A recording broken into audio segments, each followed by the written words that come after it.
This is presented by HPS Trade, Japanese freight forwarder in Thailand. Hello, this is Iino. This time I would like to talk about the theme of forwarders' strengths and weaknesses. First of all, my YouTube channel has been seen by many people, and I've been asked to do international logistics work from many countries. Thank you very much.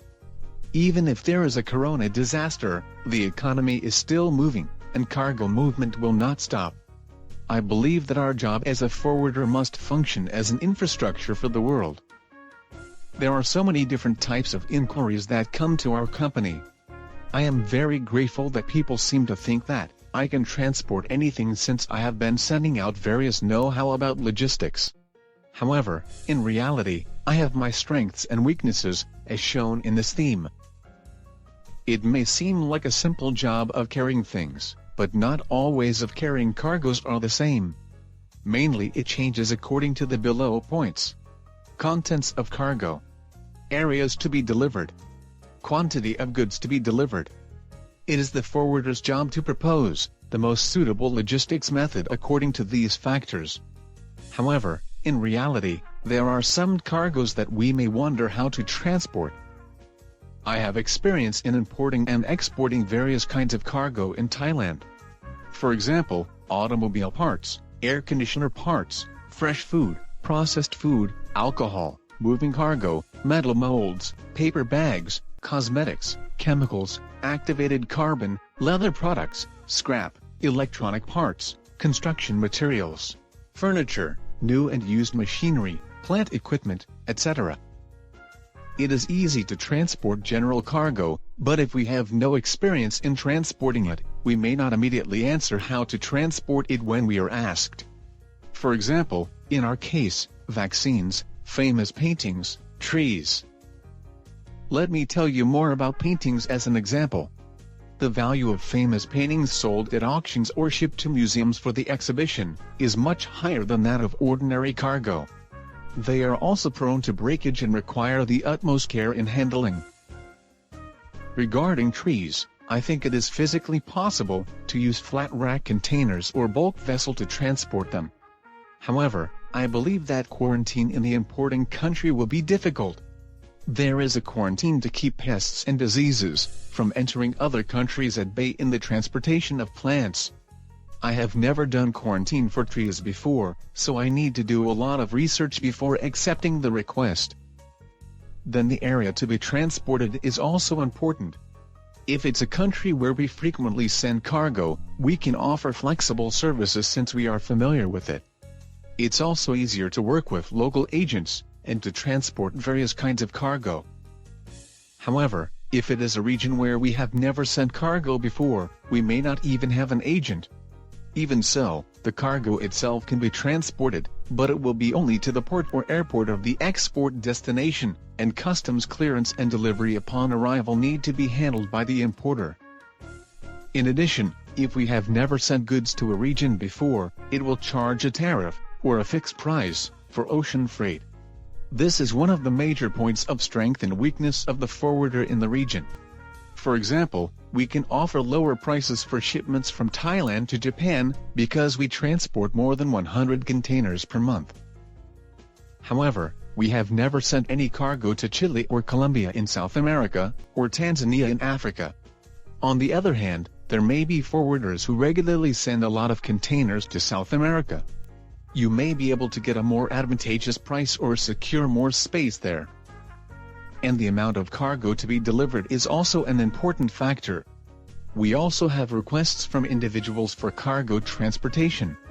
In the case of individuals, except for moving, the amount of cargo shipped is usually only a few cardboard boxes.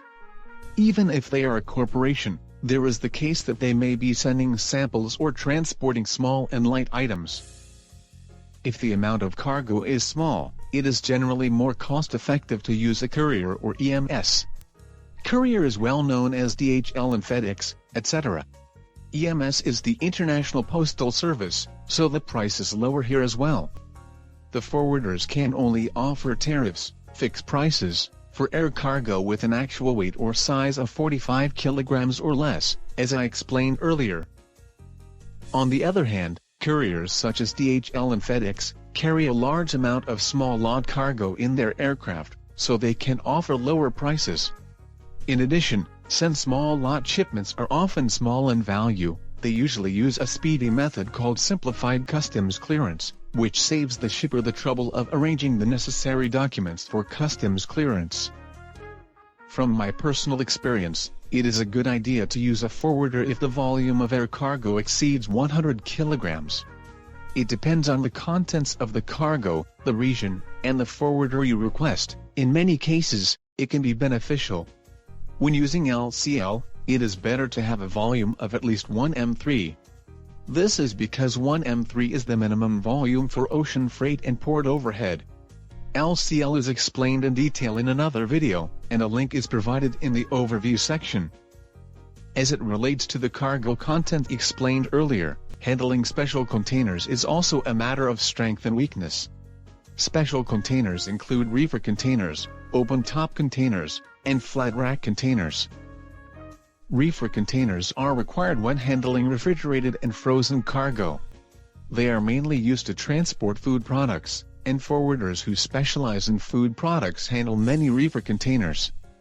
If you need a reefer container, it is better to use a forwarder specializing in this type of transportation, to surely secure the space and have more cost-effective.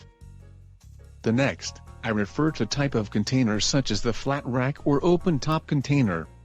They are usually used for transportation large cargo such as machinery. As with reefer containers, forwarders who mainly handle those cargoes will have an advantage in arranging these containers. This type of cargo is called overgauge cargo, and I have made a video explaining it before, which you can find a link to in the overview section. We also need to mention the major forwarders. Major forwarders have branches in many countries and their own assets, such as warehouses and trucks. They also have an abundance of human resources, so that company have experience in various transportation cases. In this sense, it is understandable why major forwarders are chosen to transport special cargo. However, as a small to a medium-sized forwarder, let me offer some resistance. Even if it is a major company, it is the salesperson who is in charge. In large projects, they may work as a team, but in general, it is a single salesperson who is the point of contact. It's not as if the salesperson understands all logistics. If there is no sharing of know-how, or information from experienced people within the company is not much different from us, small and medium-sized companies. It is also an illusion that freight rates are cheaper because it is a major company. Keep in mind that it depends on what the salesperson is willing to do. Lastly, let me introduce our company's specialty.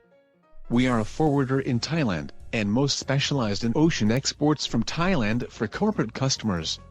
As I explained at the beginning of this video, we have experience in transporting various goods from Thailand, including industrial goods, food products, and daily necessities. In addition, I have been working as a forwarder in Thailand for 8 years now. Unlike expatriates who return to their home countries after 3 to 5 years, I have been involved in a wide variety of cargo transportation for the past 8 years. So that I have know-how in air transportation, cross-border trucking to neighboring countries, installation of machinery and equipment, and customs clearance, in addition to ocean exports. In this sense, my greatest strength is in ocean freight exports, but I believe that I am generally better at transporting cargo related to Thailand than the Japanese sales staff at other Japanese forwarders. Now let's summarize the contents of this video. I told you that there are strengths and weaknesses among forwarders who deliver cargo around the world. Mainly, each forwarder's strengths differ depending on the contents of the cargo, transportation region, and cargo volume. A forwarder that regularly transports a specific cargo or to specific region may have the know-how to transport it safely, and may also be able to get better rates from shipping companies and airlines. In that sense, they are good at what they do. On the other hand, in case the cargo to an area or region is that they have never handled before, they will not have the know-how. The freight rate will be a tariff, fixed price. There is also a difference between individuals and corporations. Individuals whose transportation volume is smaller than those of corporations often benefit more from using courier or EMS services. And handling in special containers has its own strengths and weaknesses as well. You shall ensure that the cargo you are planning to transport is within the expertise of the forwarder you are currently dealing with. Some forwarders may be able to offer you a better solution than others. I hope this video will help you choose a good forwarder. That's all for now. Thank you very much. In this channel, I explain about international logistics knowledge for your better understanding.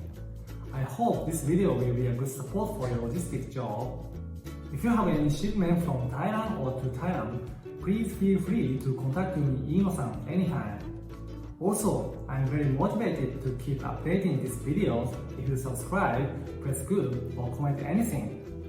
Well, thank you. See you next time.